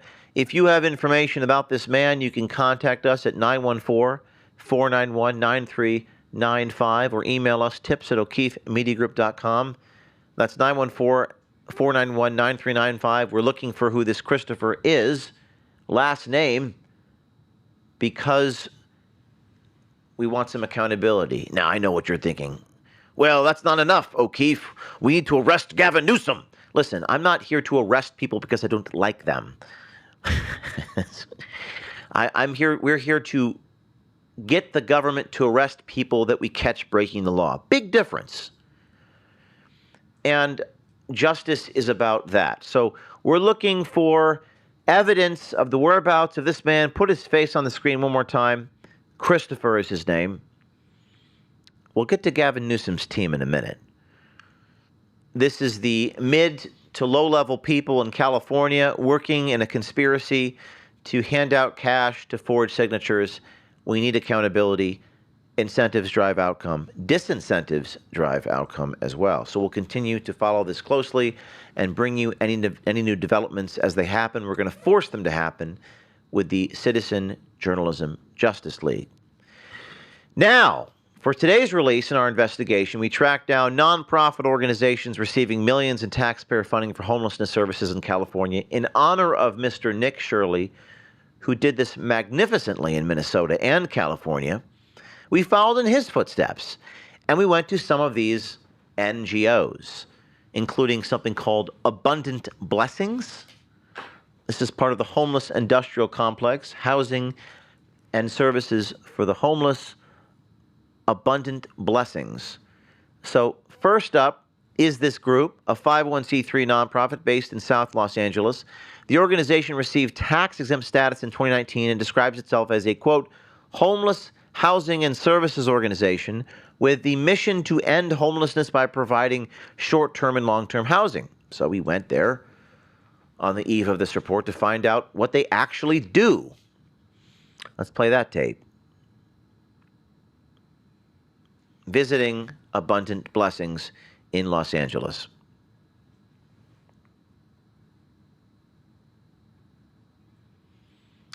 As they cue up the clip, we weren't going to find anyone or anything because just the week prior, federal prosecutors arrested the executive director of this Abundant Blessings, Alexander Sufer, on a federal criminal complaint charging him with fraudulently obtaining $23 million in public money. Do we have the clip? All right, go ahead, let's play it. So you're outside Abundant Blessings, too? 414, we need help. We're homeless. Nobody's there. Can't find anybody to help. Knocked on the door. They get $5 million in funding. There ain't nothing. So we got to go to the next place. Let's go. So that's my best homeless impression. I don't know if that's a good costume or a bad costume, but it worked.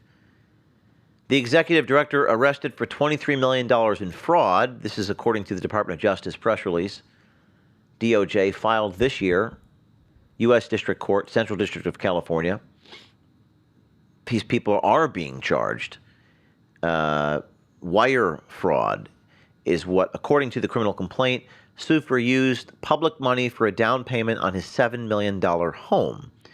$125,000 brand new Range Rover, private school tuition, private jet, and stays at luxury resorts. You always have to follow the money. And this is the criminal complaint and the picture of the house. That's the Westwood. That's not a lot of house for $7 million in Los Angeles, California. So now Sufer faces federal wire fraud charges, a violation of 18 U.S.C. 1343. So much for helping the vulnerable. That's Alexander Sufer, Executive Director of Abundant Blessings. Next, we stopped at Urban Alchemy, another 501c3 nonprofit with locations across California. According to their most recent tax filing, the organization has received more than $60 million in government contracts, including a $12 million contract through ALASA, remember them, since 2021. There's the 990. Now, think about 990 tax returns. They're all public information. It's all public information. If you go to the Urban Alchemy website main page, you can see what the website looks like. Urban Alchemy tax filing main page, and then you see the $60 million highlighted on the tax return. 990s are public documents that you can get up to a year or two, in the past. In Los Angeles, Urban Alchemy says it provides mobile hygiene programs and operates what it calls safe sleep villages in Hollywood, Venice, and South LA. We decided to visit one of those sites ourselves. 2330 South Central Avenue, Urban Alchemy. We went in there. There's nobody. Packing all the stuff up. They don't even know where they're going. Received millions of dollars from the government. You can see the money right here. There ain't nobody in there. Oh, we're closing down. We're moving. Oh, what do you mean you're moving? Just to sit down there. We're just trying to help a family that's in the streets right now. And I just he said you guys are closing down? Yeah. So where are you guys moving to so that I know where to take them? No, this site's closing down, so we're in the tent city village is not going to be available anymore. I know that they got like a lot of money and that's why I came here. There's like $12 million or something like that. Yeah. So I can't believe you're shutting down. Yeah, I wouldn't be able to answer those questions. Yeah, I know. That's why I want to know who I can talk to. Yeah. Okay. I don't know. Tens of millions of dollars in taxpayer money, and this is what's left to show for it. The homeless industrial complex. You might say it doesn't matter that we're showing it. By the way, this is in honor of Nick Shirley and the incredible heroic work that he's done. It's not complicated, and as he says, the video doesn't film itself. Next, we take you to Christian, the homeless man saying he asked for resources, and they don't have any. Talking about shelters in general. He mentioned the mission directly. This is Christian, the homeless person. For all the money pouring into homelessness services in Los Angeles, you would think getting basic help would be simple. But when we spoke to one man on Skid Row asking for resources, what he told us painted a very different picture. Let's go to the homeless man. I only been out here since October, and I already see how everything works. You know what I'm saying? Every corner they're selling crystal. The cops won't even do nothing. Somebody will get punched, and the cops will just pass by and keep going. Not even stop. But we hear so much money being given to nonprofits. Yeah, $1 million to the Los Angeles mission right here. The mission. They got like $1 million. You know what I'm saying? Last time I went for a blanket, they didn't have none. I go ask for pants, they don't have none. I ask for socks, they don't have none. Every time you go ask for something, they don't have it. They don't have nothing all the time. If I was to go right now and ask for a shirt, we don't have any. Come back tomorrow. And if they do, it's too. Wow. Yeah. No, they definitely need to start investigating on here because there's a lot of wrong with you. Now, this is exclusive footage that no one else has that we're showing you, that was conducted by our investigative reporters here at Citizen Journalism Foundation. One of the remarkable things about what we do here is we don't show you other people's stuff. We show you our stuff. We show exclusive investigative hidden camera visuals that we went out to California and obtained after being assaulted. And this may be just one man's account, but it's an account worth hearing, because if resources are this hard to access, then something in the system is badly broken. And if that is what people are experiencing on the ground, the next question is, who is supposed to be auditing where all this money's going? Who is watching the watchman? Who is guarding the guardsman? Qual ips ipatitiae, or whatever the Latin phrase is for that. And coming up next, we're going to show you our hidden camera investigation into, but where's Gavin Newsom? Okay, let's go to Sacramento. Let's go to the state controller, who works in the executive branch of California government, and talk about how the state controller is aware of the fraud but doesn't have the resources to perform the audits. So if we could go to a message from our sponsors, we'll be right back with today's exclusive bombshell report from the California State Controller Office. I'll see you in a few minutes.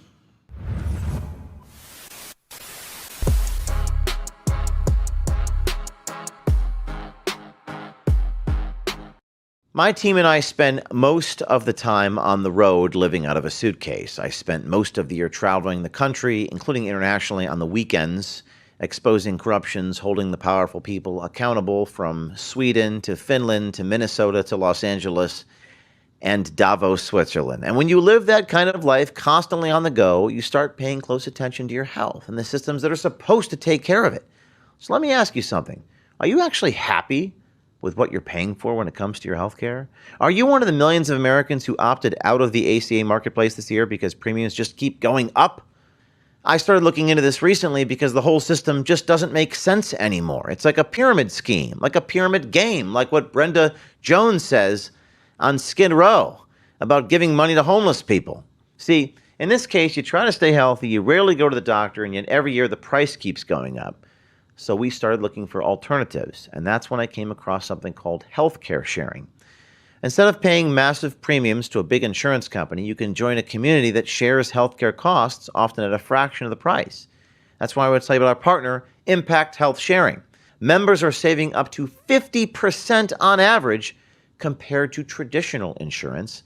There are no restrictions, no restrictive provider networks, no insurance bureaucrats dictating your medical care, and no profit-driven middlemen, just a community helping share healthcare costs. If you're relatively healthy and tired of paying more and more for a system that makes less and less sense, you can get a free custom quote in seconds. Just go to impactomg.com. Again, that's impactomg.com.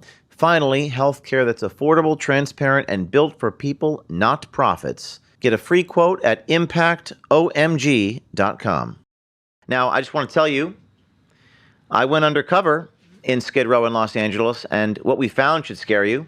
People getting paid to sign ballot petitions using other people's names. Not a mistake, not a one-off, a system of organized fraud. And they're logging into an online database, apparently. And we're going to have some arrests soon. Don't believe it? Watch. The Department of Justice can't necessarily tell you what they're doing, but I can tell you what I'm witnessing. So if something that important can be manipulated that easily, what else can be? It's not just elections. The dollar's losing value every single day. Gas is now $4. Diesel's even more. Inflation's out of control. Wall Street's out of control. Hardworking Americans are getting crushed. That's why we partner with American Independence Gold, a veteran-owned company helping patriots protect their savings. And gold and silver have protected wealth for 5,000 years. Whether you're rolling over a 401k, an IRA, or prefer physical delivery of tangible stuff, they make it simple. And right now you can get up to $15,000 in free silver, and every sale supports the Tunnel to Towers Foundation. So don't wait. Call 844-714-4653 or go to o'keefemediagold.com. That's o'keefemediagold.com. Protect what's yours. That's not financial advice. Always consult a licensed financial advisor or professional. before making those investment decisions. My team and I spend most of the time on the road living out of a suitcase. I spent most of the year traveling the country, including internationally on the weekends, exposing corruptions, holding the powerful people accountable from Sweden to Finland to Minnesota to Los Angeles and Davos, Switzerland. And when you live that kind of life constantly on the go, you start paying close attention to your health and the systems that are supposed to take care of it. So let me ask you something. Are you actually happy with what you're paying for when it comes to your health care? Are you one of the millions of Americans who opted out of the ACA marketplace this year because premiums just keep going up? I started looking into this recently because the whole system just doesn't make sense anymore. It's like a pyramid scheme, like a pyramid game, like what Brenda Jones says on Skid Row about giving money to homeless people. See, in this case, you try to stay healthy, you rarely go to the doctor, and yet every year the price keeps going up. So we started looking for alternatives, and that's when I came across something called healthcare sharing. Instead of paying massive premiums to a big insurance company, you can join a community that shares healthcare costs, often at a fraction of the price. That's why I would tell you about our partner, Impact Health Sharing. Members are saving up to 50% on average compared to traditional insurance. There are no restrictions, no restrictive provider networks, no insurance bureaucrats dictating your medical care, and no profit-driven middlemen, just a community helping share healthcare costs. If you're relatively healthy and tired of paying more and more for a system that makes less and less sense, you can get a free custom quote in seconds. Just go to impactomg.com. Again, that's impactomg.com. Finally, healthcare that's affordable, transparent, and built for people, not profits. Get a free quote at impactomg.com.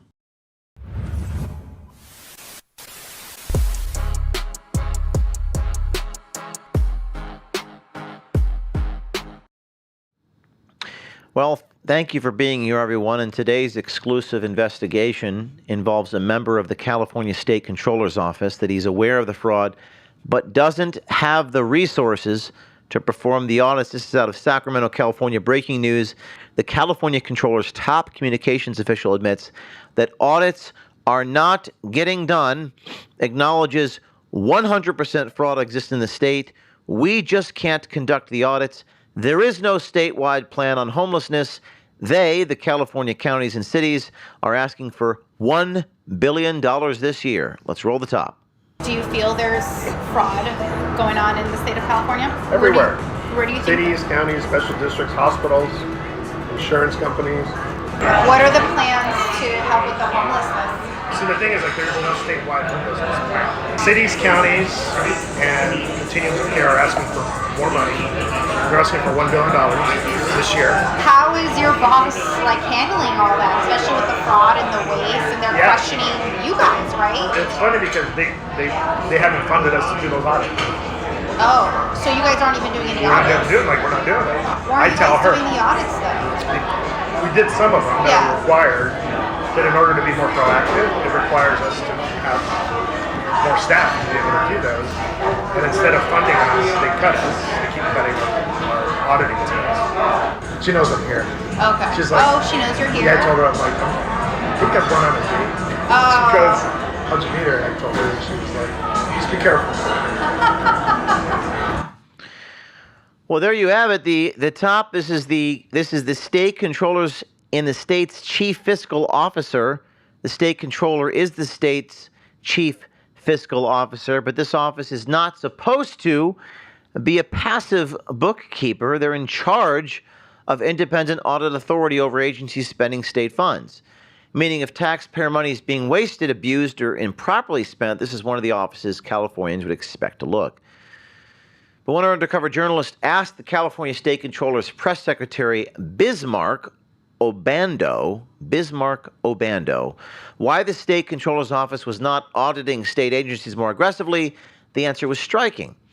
Obando admitted the office is barely conducting audits at the state agency level, even suggesting lawmakers do not want those audits to happen. Oh, so you guys aren't even doing any audits? We're not doing it. And so that's our pay. So Why are I tell her. doing the audits though?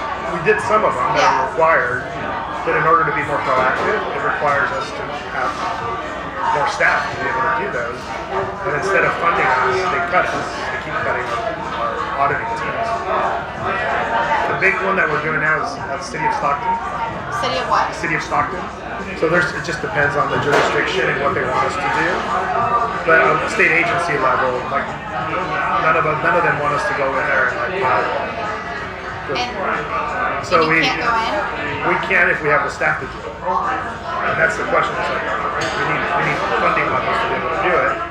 And the legislature hasn't given them to us because they don't want to find out what the deal is. The office charged with protecting taxpayer dollars is admitting it is not proactively auditing state agencies and says the reason is simple.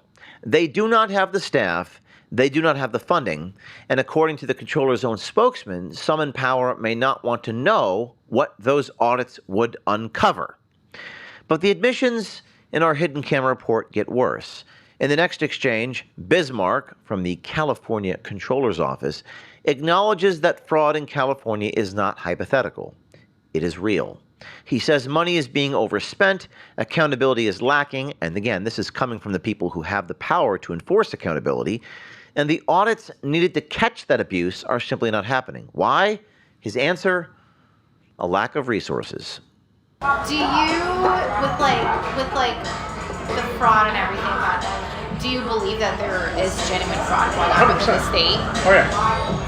100%. I mean, we're like the fourth biggest economy in the entire world. So yes, there's money to be found. So how is the state getting away with it? Just like not doing the audits? Not audits, spending money, overspending money, no one accounting for money. Audits are important. And they're just not getting done? They're not getting done. Yeah. No, like we just can't conduct the audits because we don't have the resources. They can't conduct the audits because they don't have the resources. Well, they have a lot of resources. Fraud happening. Fraud is very real. Overspending is happening. We've just shown you, we've taken you through the homeless industrial complex, which is the snowflake on top of the iceberg. Money is not being properly accounted for. And the audits meant to expose it are, by the state controller's own admission, this is the press secretary, not getting done. Begs the question why the press secretary, he's the press secretary for the state controller, and he's talking to a girl in a restaurant. He should be saying this at the podium in front of the taxpayers of California. But perhaps the most revealing admission came when Bismarck was asked a basic fundamental question. And as you watch this, remember, he's the press secretary. You can't believe the irony. What is the actual plan to solve California's homelessness crisis? His answer, there's no plan. What are the plans to help with the homelessness? So the thing is, like, there's no statewide homelessness plan. So they've created a new homelessness agency, which I'm like, but there's not a plan to do it. It's more like, here's how we're going to manage contracts for counties and continuums of care and cities. Give you money, and we're gonna but there's not a plan. Like, how are we gonna fix this? Cities, counties, and continuums of care are asking for more money. They're asking for $1 billion this year. $1 billion. $1 billion to continue their homelessness programs.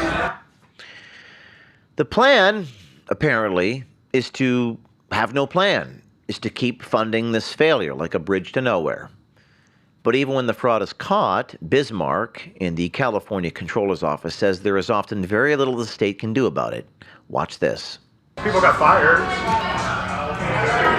but there's not much you can do because you can't really track the money.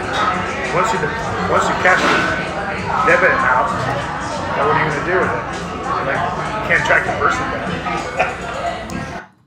And we're going to call him for comment right now. In fact, we reached out for email to comment. We did not hear back.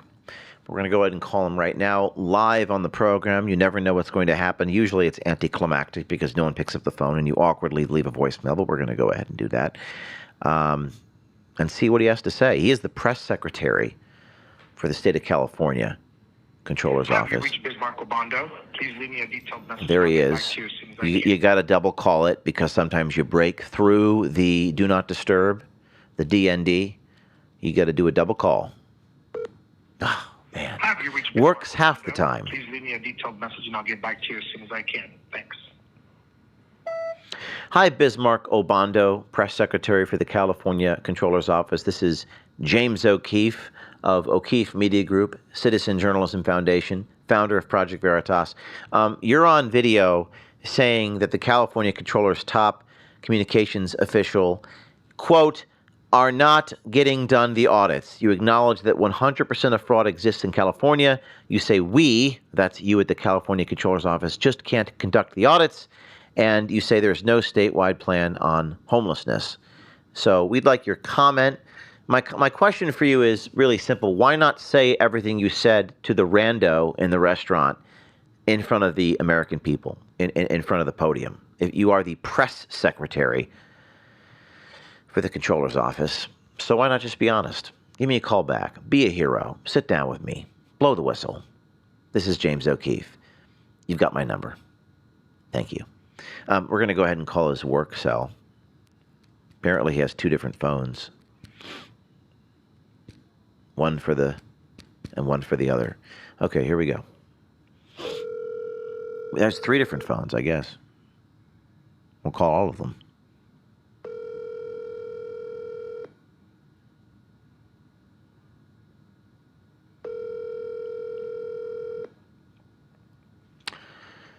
Maybe he's getting lit up right now.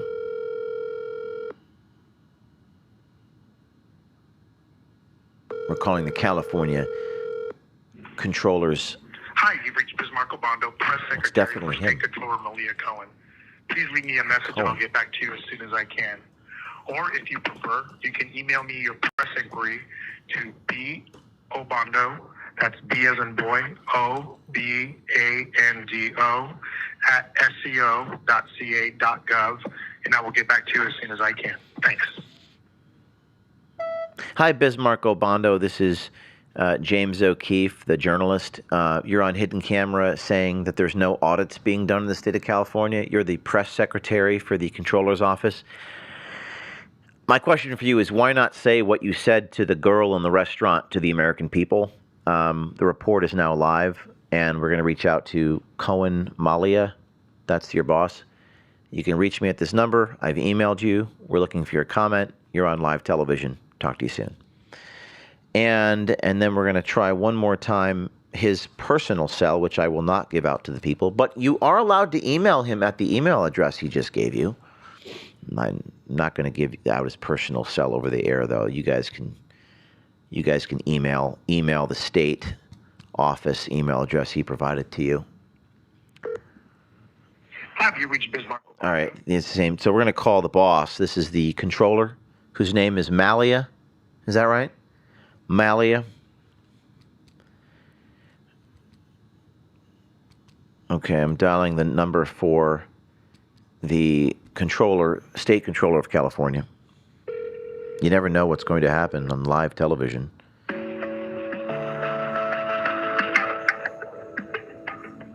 Is this a switchboard?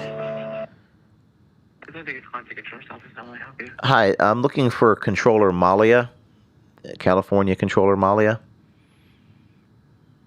Are you requesting to speak to her? Yes, sir. Okay, have you requested an appointment online already in the state controller's office? We had an appointment with Bismarck, the press secretary, and we met with them, and we recorded the press secretary saying there's no audits being conducted. We're a news organization, so we're trying to get in touch with the head controller, Malia. Okay, first let me transfer to the public affairs office. Well, that is the person that we met with, but go ahead and transfer me if you could. I just want to speak to someone as soon as possible. Okay, no problem. Thank you.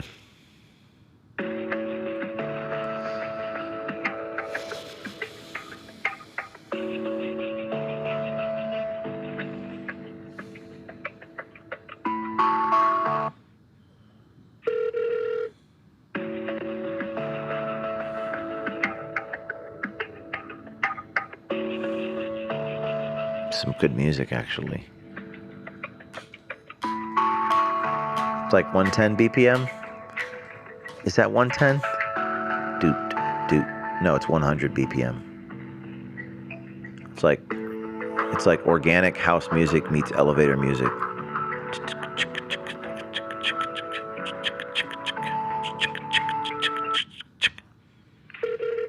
You have reached the State Controller's Public Affairs Office. Oh, man. This voicemail is checked regularly Monday through Friday I'm from sure 8 it is. a.m. to 5 p.m. Pacific Sure it is. Standard Time. Please leave your name, number, and the nature of your inquiry. If you are with a media outlet, please be sure to include the name of your outlet and story deadline. Okay. You may also reach us by email at scocomm@sco.ca. That's a lot of COs and SOs. Did we get that? Thank you. Please leave a message after the tone. Comments, could you When you have finished, type out what they... Hi there. This is James O'Keefe, the journalist. We have the controller's press secretary on hidden camera saying you're not conducting state audits. I'm trying to get in touch with someone for a comment. Of course, the comment that was made by the actual press secretary in the restaurant to the rando, but we want comment on the record, and certainly you'll give us comment on the record because you've already given comment on background to the rando in the restaurant. Press Secretary Bismarck Obando is his name. He's saying that there's no audits being conducted and the state doesn't have the resources to perform the audits, and there's no plan to deal with the homeless problem and the homeless crisis. So if someone could please return my phone call. I don't want any restraining orders or lawsuits. I just want the truth. There is billions being wasted. We've exposed the California homeless industrial complex in Los Angeles and the fraud being perpetrated, homeless being given cash in exchange for signatures, and now we have this tape released today. We want to know what's going to be done about it.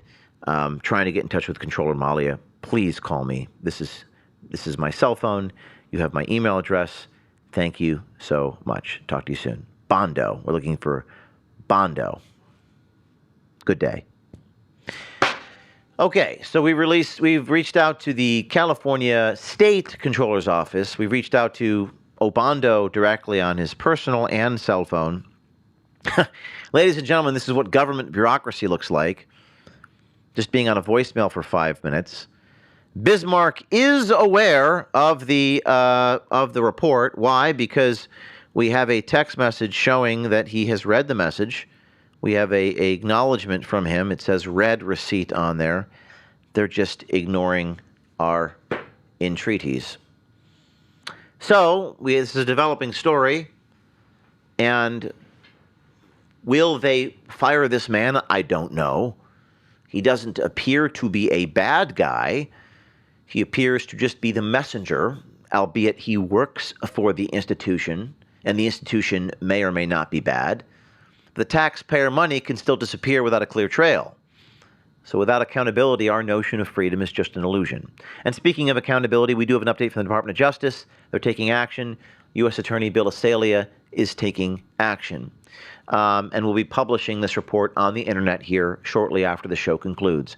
But I did want to tell you one experience before I end the show. In standing outside of one of these places, these houses, these homes, these companies that are supposed to provide housing services, I had a very weird interaction with a very large gay man. Well, he looked like he was gay. He appeared to be gay. We know that the gays love me for some reason. But usually that's in Washington, D.C. But this is on the streets of California. Weird gay guy following me. I had a near-death experience. Now, a lot of this wasn't recorded. I've had a lot of very near-death experiences recently. There's been 4 of them. One in L.A., when my producer was punched in the neck and we got pepper sprayed. One in Sweden, infiltrating Antifa. One in Minneapolis, when they were chasing me down the street. And this one.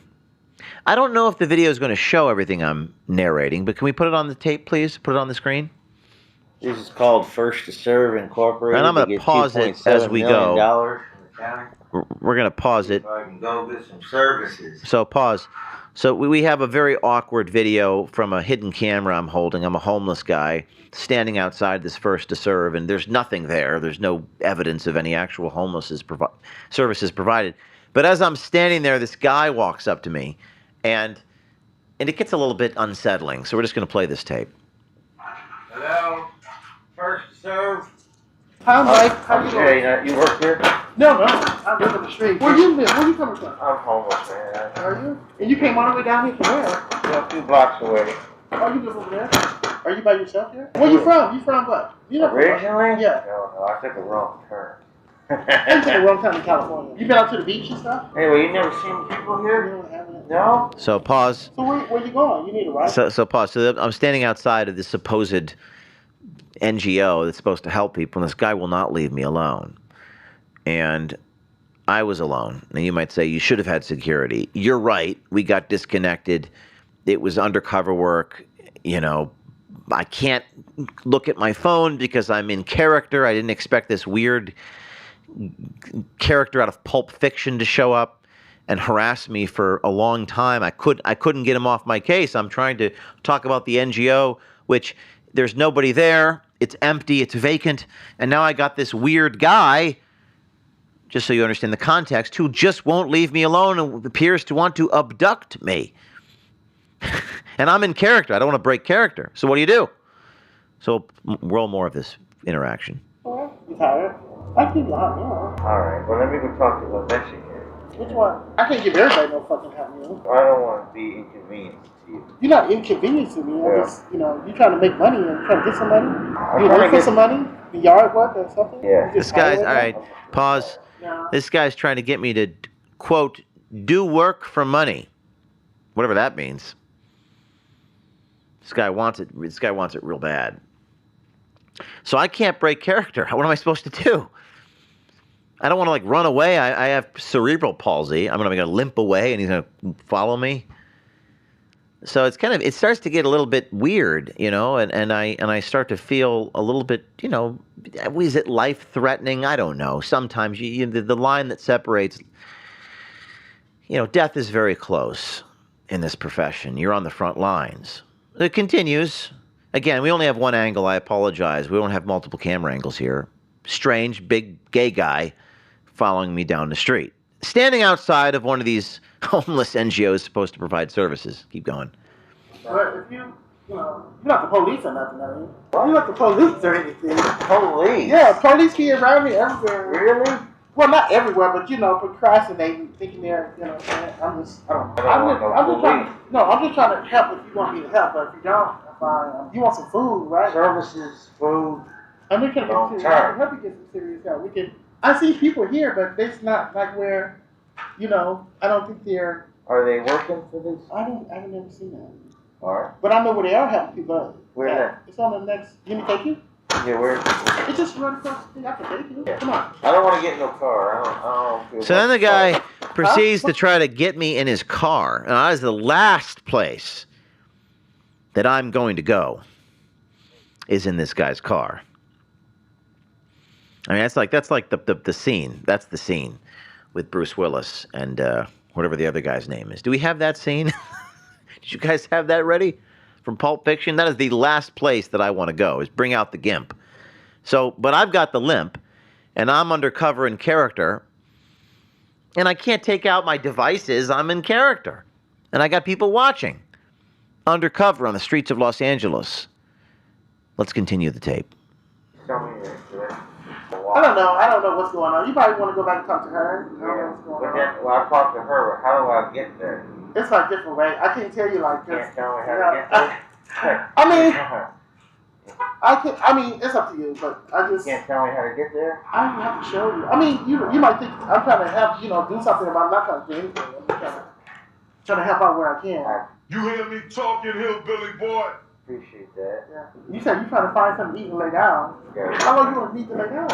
You're trying to make a little bit of work, cleaning the house. He wants me to clean his house. So I try to start to limp across the street to get away from this guy. But, it's kind of a disquieting situation. Let's keep going. We put the memes in there for you to draw the I invited him, of course. Where does he live? Right there. 2 doors down. This one. Well, I'm gonna think about it. I'll come back. Okay? I don't know. What are you drinking? Means it's my coffee. Is it coffee or is it a speaker? Pause. Now he's trying to suggest that my cup is like a camera, which maybe it was. So now the guy's gonna he came over and he looked at the cup. We're very ingenious here at OMG, so the cameras are undetectable even if they're there. There's a foolproof mechanism. So I let him pour liquid into the cup, even though the camera was adjacent to it, and he was okay, but he was concerned that I was filming at this homeless industrial complex. I'll keep going if there's more. Yeah, weed? Yeah. Okay, I get my friend, I come back, okay? You get your friend? Yes. Jay. Yeah. I'm going to see my friend. Where is they? Excuse me? No, pause. So that's me limping away. The guy won't leave me alone. We walk I don't know, a few hundred yards. I'm going like a snail's pace. I don't know, half a mile an hour. Just in character. I can't communicate with my team. I mean, even if I had a little earwig, hey team, come in. I can't do that because he won't leave me alone. So what do? So I got to limp with cerebral palsy. Why are you limping? I don't know. It's just my way of getting in character. I'm a homeless person. I'm on crack. Who knows? And then I kind of in the far distance, I see a Taco Bell. A Taco Bell. God bless you, Taco Bell. I just have to get to the Taco Bell in this weird lower middle class neighborhood of Los Angeles. But this guy won't stop. Go back to the photo, please. This dude from Pulp Fiction is following me. And there's no homeless services provided at these NGOs. There's nothing there to be seen. Just this weird gay guy who wants to sleep with me. And he's asking me, and I apologize, we don't have all the footage, but he's asking me, he said, mow my lawn, do my dishes, do work for me, provide services for me, do anything so I may take care of you. I guess that's one thing the homeless can do in California to get their bills paid. They can service these men, or they can forge signatures. Limpity limp. The Taco Bell is a few blocks away. The guy won't leave me alone. Roll the rest. Over there. Right here? Yeah. Yeah, he's tired. I am so tired. That's why he's coming to the hospital to rest for a minute. You know how drugs are. There's drugs he could give me. So now he can rape me. He can, what is it called? Roofie me. Sedate me. What are the drugs? There's this weird curiosity. I can't film inside homes in California, but is this what this guy does? He abducts homeless people to drug them? This is what we uncovered when we went to California and tried to show up to get homeless services. There was no homeless services, but there was men who's trying to drug and rape you. Keep going. We have any more? Oh, we're out. Okay, I guess, so the hidden camera. So just go back to that scene. I'll tell the audience what happened. So he's going to give me drugs, and then you got the scene. Okay, just pause it. So here's what happened. The camera stopped operating because I didn't have the equipment because I was undercover. Moral of the story, always have more than one recording device recording. We're not perfect. Sometimes the camera dies or it's too cold outside, like in Minnesota. So limpity limp, the guy kept walking me, he kept walking me, and then we got 2 blocks north to the Taco Bell, and I walked inside the Taco Bell, and the dude with the grocery bag, who's gayer than a $3 bill, by the way, was banging on the glass. He's banging on the glass of the Taco Bell as I'm in the homeless costume. Hello, I got drugs. You can service me. You can mow my lawn. And I'm just like, my heart is beating at like 150 beats per minute. The tempo of the house music on the phone call in the state controller's office was 100 beats per minute. And I was just scared. I was honestly scared. I'll be honest with you. I was fearful. And just then, Luke on my team pulled up in the minivan like a scene out of a movie. He opened the door, picked me up, and whisked me away. And we escaped. And that's my story. Now you know the rest of the story. We tried to get homeless services in the state of California. We showed up to these NGOs, and all we got was a big gay guy trying to abduct me. And we barely escaped. And we lived to tell the tale. Are you okay, James? Camera back to me. I'm pretty fucking far from okay. And by the grace of God, we are alive to tell the tale. But we're looking for accountability now. And we're going to put out this report from the state controller's office, the state auditor's office, saying there are no audits and no resources. And that's it for today's show. Please make sure you subscribe to this YouTube channel and follow us on X. We do investigative reporting here, not really commentary. We bring you original information. And we're going to shout out some of the people on this show. We're going to have some people guest hosting this show very soon. Some other brave reporters like Cam Higbee and Jonathan Cho and Anthony Hernandez and Savannah Hernandez, Anthony Rubin and Savannah Hernandez. We're going to keep exposing the corrupt and keep on doing the work. We appreciate you tuning in every Tuesday. And stay tuned for that piece we're going to be putting out here shortly this afternoon. You can help us by sharing that piece. You can also help us by donating to our nonprofit, Citizen Journalism Foundation. That's Citizen Journalism Foundation, CJFUSA.org, or O'KeefeMediaGroup.com. You can redirect to donate to the nonprofit there, O'KeefeMediaGroup.com. Our time is up. Stay tuned. We'll have consequences in reaction to the story later tonight. See you next week.